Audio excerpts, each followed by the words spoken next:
This is a film about that scale and grandeur. This is a film about that military achievement.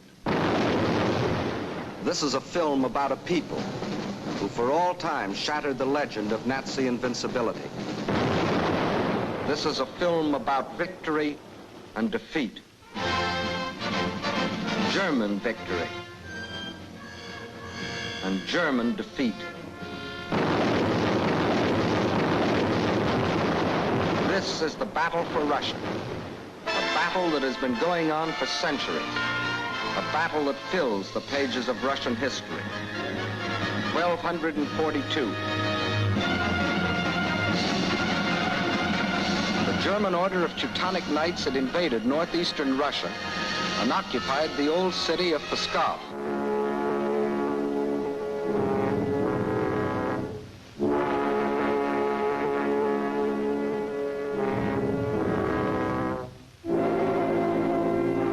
Under the leadership of their Grand Master, von Bock, they threatened to enslave the whole population of that area, including the capital, Novgorod.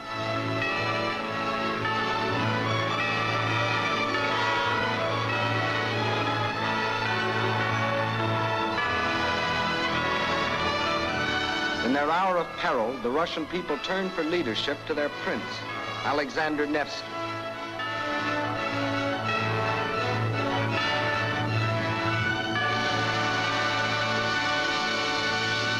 And on April the 5th, 1242, on Lake Peipus, the Russians met the might of the German forces.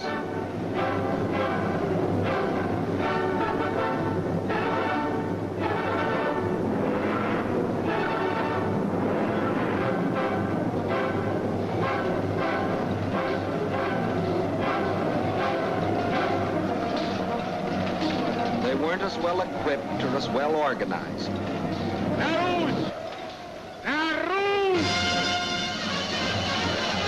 But in their hearts was a flaming courage, a flame so fierce that it pierced the German army.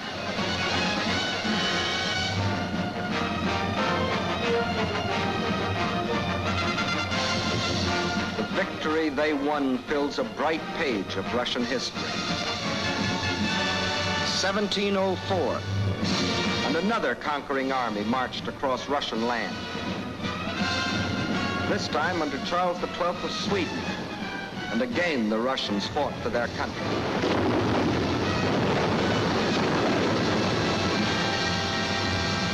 Led by their emperor, Peter the Great, after 5 long years of war, they defeated the Swedes in the historic Battle of Poltava.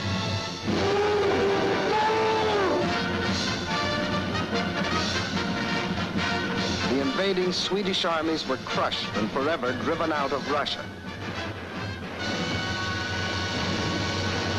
1812.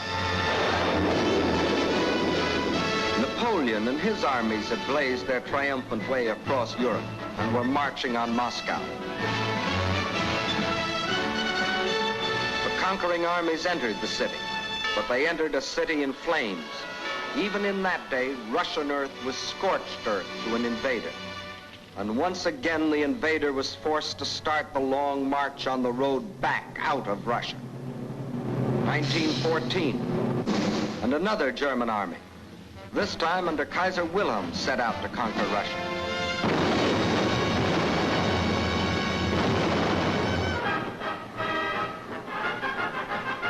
This time, the Russian people, under the regime of the Tsar, were not only fighting German guns, but oppression and corruption in their own country. And only the ultimate collapse of Imperial Germany saved Russia from losing the Ukraine and the Crimea, which the Germans had occupied in 1918. Yes, for 700 years, the Russian people have had to fight to defend their land against would-be conquerors. Why? Why have all these attempts been made to conquer Russia? Perhaps Russia itself can provide the answer. Here it is, 1/6 of the Earth's surface, reaching from east to west nearly halfway around the world. and southward from the North Pole to the borders of India. One country of 9 million square miles. That's our own country 3 times over, or all of North America and 1 million square miles to boot. The sun never sets on Russia. When it is dusk on its western borders facing Europe, it is already dawn on its eastern borders facing the Pacific.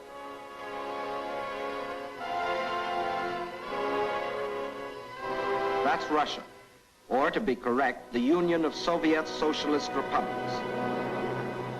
Deep in its mountains lie thick, rich veins of gold and silver. Below ground lie enormous deposits of copper, tin, manganese and nickel, chromium and radium, sulfur and magnesium. Russia is rich in raw materials. Her forests cover millions upon millions of acres. 1/4 of all the lumber reserve in the world belongs to Russia. And as for fuel, there's coal, ton upon ton. And more important, there's also oil. 213 million barrels a year of it. Black gold flowing from the earth that contains 55% of the world's oil. What else? Iron? Russia has better than 10 billion tons. That can make a lot of steel before it's done. Yes, Russia is rich. Her farms cover millions upon millions of acres. The rich black earth that besides giving forth oil and coal will also grow everything from sunflowers to lotus. The tea her people drink in such huge quantities, and the tobacco that they smoke. Cotton grows here too, 3,800,000 bales a year, and sugar. And on the pasture land, the animals grow fat for food and wool for clothing. While on the warm plains, the fields of grain stretch as far as the eye can reach. Corn, oats, hops, rye, and don't forget wheat, 1/3 of the world's best. Yes, Russia is very rich, for it has not only raw materials and the products of its soil. Russia is also people.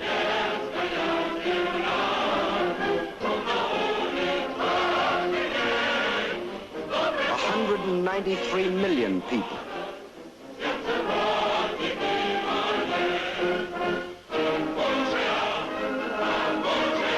People of every race, color, and creed. People coming from the many different republics that comprise the Soviet Union. People speaking more than 100 different languages, but all citizens of one country.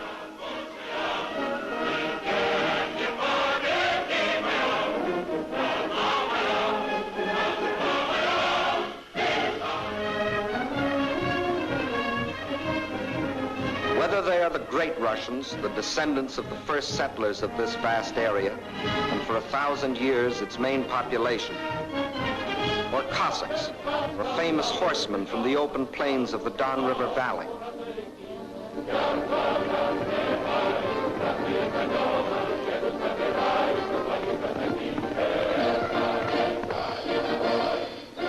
Whether they come from the Southwest, the Ukraine,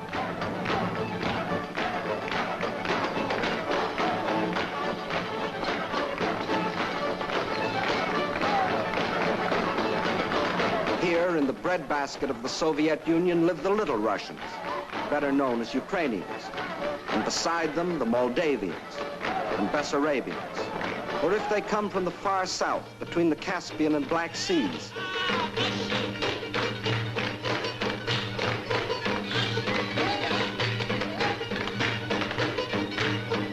where we find the Armenians and the Georgians, the Ingush, the Cherkess, rugged as the high peaks of their native Caucasian mountains.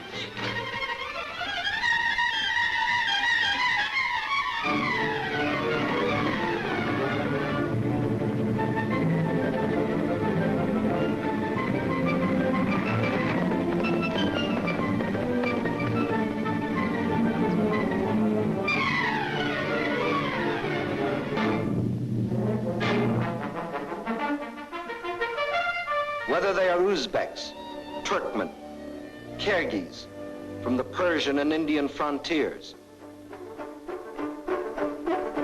or Mongols,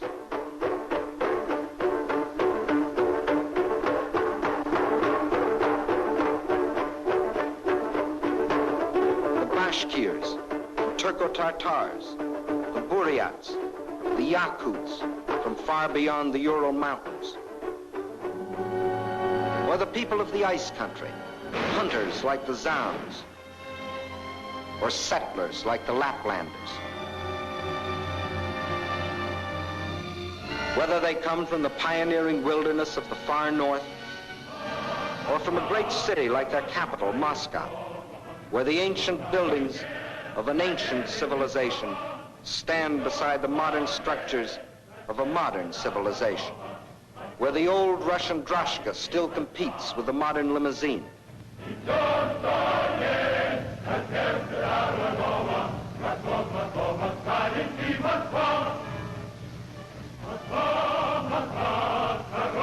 Whether they work in factories or as soldiers, whether they are bricklayers or traffic cops, sailors or riveters, school children or farmers, nurses or engineers, window washers or salesgirls, housewives or postal clerks, radio announcers or stewardesses, scientists or typists, musicians or ballerinas.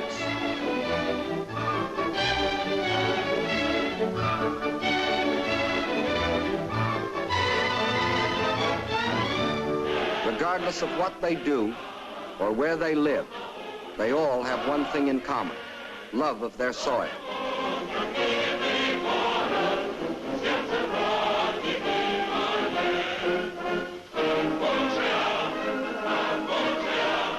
That is Russia. Size, the largest country in the world. Raw materials, unlimited. Manpower, 193 million. These are the three reasons why every conqueror in history has wanted Russia. And these are the reasons why the modern would-be conqueror wrote, "When we speak of new territory, we must think of Russia. Destiny itself points the way there." Yes, as we have seen, Germany's spirit of aggression was handed down from generation to generation. And now, in Hitler's Germany, the dream was world conquest. To such a dream, there could be only one answer: collective security. So with this objective, in 1934, the Soviet Union joined the League of Nations. Again and again before the League, its representatives urged binding agreements to support by collective action any nation submitted to attack. The state I represent entered the League with the sole purpose of the maintenance of indivisible peace. The League of Nations is still strong enough by its collective actions to avert or arrest aggression. There is no room for bargaining or compromise. But while some members of the League were pleading vainly for the use of collective force to stop aggression, the world saw other members, Germany, Italy, Japan, withdraw from the League to follow the path of aggression.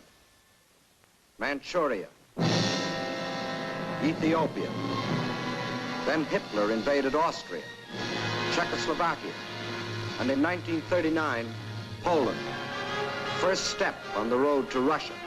But his eastward march was interrupted by France and Britain declaring war. So the Germans were forced to turn west, and in 1940, as we have seen, wiped the last opposition from Western Europe. And while the Nazis were unsuccessfully trying to beat Britain to her knees, the German generals were already planning to resume the interrupted Eastern Blitz. The road to Russia was now open. But before that attack, preliminary steps were necessary. South and east of Germany are Hungary, Romania, Bulgaria, Yugoslavia, and Greece. And Hungary had grain, rich fields of it. Grain too good for Hungarians when German soldiers have such good appetites. Hungary had bauxite. Bauxite makes aluminum, and aluminum makes planes. And Hungary had an army. Not the battle-trained German army, but good enough to throw against Russian guns. Romania had not only grain, but oil. And Hitler needed every last drop of it to power his war machine. Romania also had men, more slave labor, more cannon fodder for the attack on Russia. And most important, Romania and Hungary both had Russian frontiers, and Hitler wanted those frontiers in the hands of German generals. Bulgaria didn't have a Russian frontier, but it did have bases. Bases on the Black Sea, bases for German submarines to prey on Russian shipping. By the spring of 1941, the reactionary governments of Hungary, under the dictatorship of Admiral Horthy, of Romania, governed by young King Michael, who was only a tool in the hands of Hitler's puppet, General Antonescu, and of Bulgaria, ruled by King Boris, always a disciple of German imperialism. All had sold their countries out to Hitler. Now, threatened by a revolt of their peoples, they were only too glad to be protected by Hitler's armies. So by March of 1941, German armies were in occupation of Hungary, Romania, Bulgaria. That still left Yugoslavia and Greece. So long as they remained unoccupied territory, they remained the route for a possible Allied counter-invasion. At one of their regular meetings, Hitler had assigned the job of conquering Greece to his stooge, Mussolini. The stooge was delighted. Here was his chance to prove to his people that he too was a conqueror. But he was wrong. Perhaps the uniforms fooled him. Something did. For after the fascist legions had blitzed on one cylinder this far into Greece, the Greeks, in a brilliantly conducted mountain campaign, drove the Italians back and invaded Albania. Hitler was enraged. The failure of his stooge to protect his southern flank was delaying the attack on Russia. He sent a final ultimatum. For the Yugoslavs and Greeks, it was surrender or else. But the Yugoslavs and Greeks come from a long line of fighting men. Nazi slavery didn't appeal to them.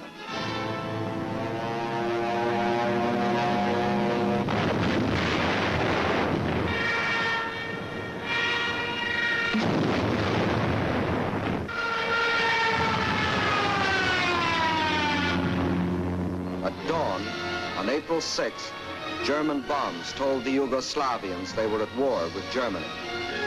The Nazis and Italians launched a powerful and coordinated attack from all their bases, supported by virtually unopposed aerial bombardment. The conclusion was inevitable. Although resistance was determined, the Yugoslav army was cut up into many small segments and captured. The war in Greece also began on April 6th. There, in spite of fierce and valiant resistance by the Greeks and the British who had come to their aid, the Germans, overwhelmingly superior in both numbers and equipment, forced their way past the Vistritsa River, Mount Olympus, the famous passage of Thermopylae. And by the end of April, the swastika flew over the ancient city of Athens. The conquest of the Balkans was now complete. The whole force of Nazi might could now be turned loose on Russia. There was no time to waste, for time was Russia's weapon. Their industries, so recently built and which, like our own, were designed for the ways of peace, were converted for war. Instead of steel for plows and tools, steel for shells and guns. They knew their industry could never produce enough to adequately for the titanic struggle. But what they could produce, they would. At the same time, the army began to grow. More and more men were called up to be trained, hardened, drilled, prepared to defend their land.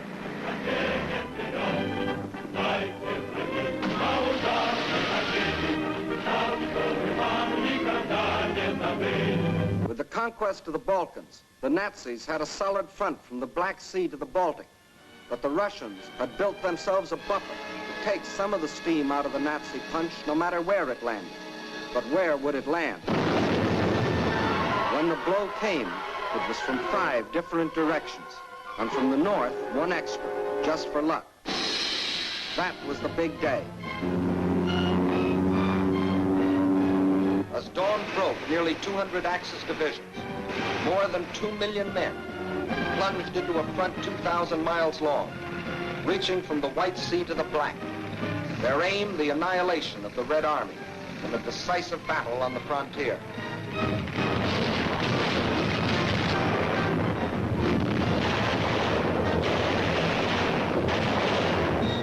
offensive started along the whole length of the front.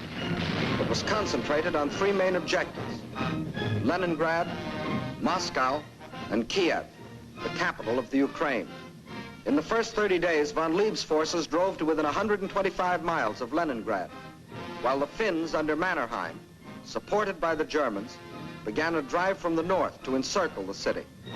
In the center, von Bock's army plunged 480 miles into Soviet territory. One Russian city after the other was overrun by the invaders.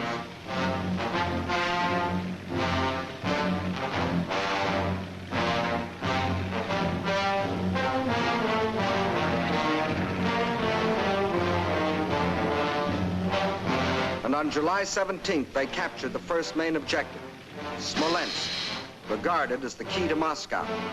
Simultaneously, in the south, von Rundstedt's forces cut deep into the Ukraine. This was blitzkrieg at its best. The world gave Russia another 6 weeks, and the Germans issued a communique. The issue in the east has already been settled. Smolensk is the last halt on the road to Moscow. But then a strange thing happened. For the first time since the mighty German army started its career of blitz, smashing into submission one European country after the other, that same German army came up against a country that did not submit. Despite the fact that Hitler's army swept deeper and deeper into the Soviet Union, and by October the 15th stood practically within the shadows of the Kremlin, despite the fact that the Soviet government and all foreign missions were forced to move to Kuibyshev 700 miles to the east, despite Hitler's triumphant pronouncement, I can say that this enemy is already broken and will never rise again. Despite the fact that by December, 500,000 square miles of Russian territory, an area equal to the entire Middle Western United States, had fallen to the invaders. Yes, despite Russia's loss of her best agricultural areas, her most thoroughly developed industrial plants, millions of her people, thousands of her tanks and her planes, despite everything, those 6 weeks had lengthened into nearly 6 months, and the dread Nazi blitz had spluttered, stumbled, and finally died. What had happened here? Let's try to analyze it. First, in this titanic struggle, not only two armies, but two fighting methods and two strategies came face to face. The German strategy was based on the well-tried Keil and Kessel, or wedge and trap maneuver. One wedge would be driven deep into the enemy territory to hook up with another spearhead driven through to meet it. In the trap thus formed, the victim would be pocketed for annihilation. The German plan in every campaign was to seek a decisive battle at the moment of invasion. A single blow must destroy the enemy without regard for losses. A gigantic, all-destroying blow. Remember the campaigns you have already seen in these films. Poland, the Poles concentrated on their borders. The Blitz broke through. 18 days finished Poland. France, the Allied strength on the borders. The breakthrough at Sedan, and the issue of France was settled. The Balkans, the Yugoslavians rushed to the border. The breakthrough came, and in 12 days, Yugoslavia was gone. The Germans planned the same blitz against the Russians. But the Russians had developed their own strategy, one to take full advantage of the vast area of their land. The Russian strategy was a defense in depth, line after line, far back into the interior. And when the Nazi wedge struck, the first line would bend with it until it became part of the second. Again, the wedge would strike. Again, a segment would be lost. But again, the line would bend until it became part of the third. So the deeper the Germans plowed into Russian soil, the stronger their opposition, until finally they faced an unshatterable wall and were robbed of their chance to hit that all-destroying blow they had counted on. The result? The Germans conquered land and lost the campaign. For the Russian tactics kept the main bulk of their armies intact and made a long war inevitable instead of that quick decision the Germans sought. And the Russians had other tactics that threw the Germans for a loss. Germany had developed blitz warfare, mechanized warfare, armies on wheels, juggernauts to crush everything before them. But the Russians found a way to drag them out of their traveling fortresses. They used their cities as strongholds and made the blitz come to them down alleys.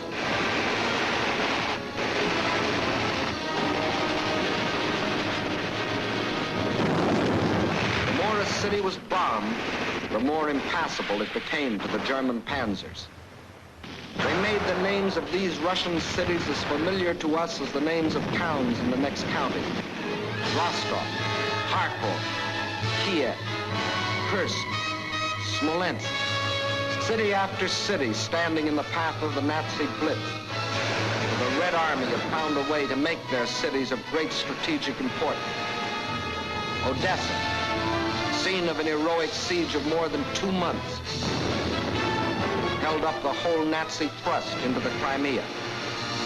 Sevastopol, which resisted every attempt of the Germans to break through. Here, for 8.5 long months, the Russians fought for the town, inch by inch, barring the Germans from the great Black Sea naval base located there. And finally, when the Germans entered the town, each district was defended street by street. Each street house by house.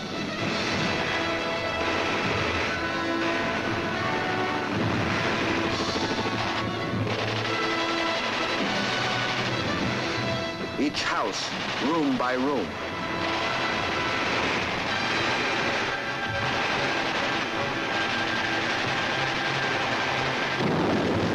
The Russians knew their cities would be demolished, but their objective was not to save cities, but to destroy Germans. A high price to pay for a copy of Mein Kampf. So the Germans were forced out of their armored shells to fight and to die in the hand-to-hand combat they thought they had abolished. There was another item the Germans had overlooked. They overlooked people. And generals may win campaigns, but people win wars. And on that fatal June 22nd, when the Russian people first learned of the invasion of their country, their grim faces told of their determination to fight and to die, but never to surrender. They knew this wasn't a question of who occupied what piece of land. This was a question of life or death. This war is not an ordinary war. It is the war of the entire Russian people, not only to eliminate the danger hanging over our heads, but to aid all people groaning under the yoke of fascism. So the alarm was spread to factory and farm. And from every Russian town and village, men poured forth to answer the call. From now on, one thing mattered and one thing only: victory. Total war meant total mobilization. Not war just for soldiers, but war for everyone. Young or old, male or female, made no difference. Age had nothing to do with it. If you were only 12 years old, there was work for 12-year-olds to do. Sex had nothing to do with it. If you could hold a rifle, you were a soldier. If you could turn a lathe, you were a soldier. If you could harvest the fields, you were a soldier.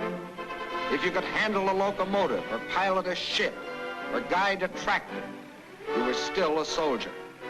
For everything you did was part of that total war. Nothing that the enemy could use was left behind. Not a yard of wire or a pound of iron. Not an acre of wheat or a head of cattle.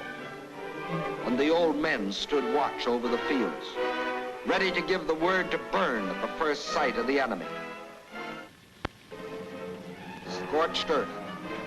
What can't be withdrawn must be destroyed. That meant the factories, the plants, the oil depots. Flames claimed them all. The giant dam at Dnieperstroy, into which had been poured not only steel and concrete, but 5 long years of Russian toil and Russian sweat to yield the miracle of electricity to the farms and people of the Ukraine. Now, rather than let the power it generated fall to the enemy, they destroyed it. Scorched earth, the land they had lived on and worked on, their forests, their fields, their farms. They surrendered them to the flames, but not to the invaders. That was the scorched earth. And for action behind the German lines, a new army was formed. An army without uniforms, whose home was the forest, and whose front was the enemy's rear. The guerrilla army. A minimum of glory and a maximum of determination. Their achievements were seldom recorded. Look well at these faces. You will never see them again in the ranks of war prisoners or read their names over heroes' graves. Ahead of them lay nothing but the rope and the halter, but they stayed behind and went on fighting. Their only goal was merciless destruction. Destruction of communication lines, supplies, the invaders themselves. Their weapons were dynamite and the terror of surprise.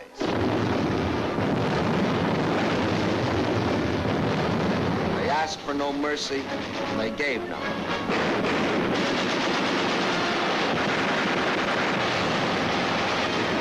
This is the guerrilla army.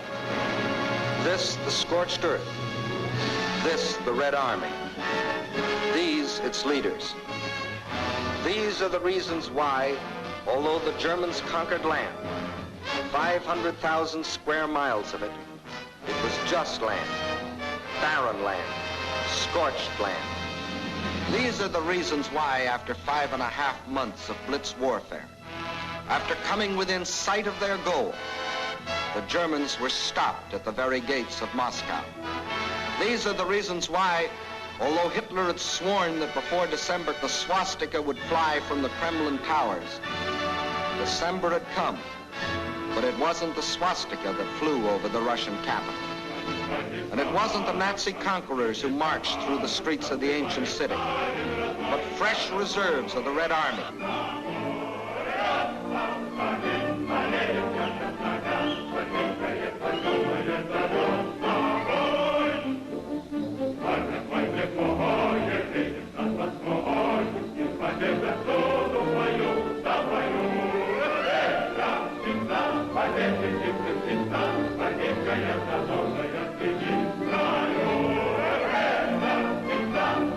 Thank you.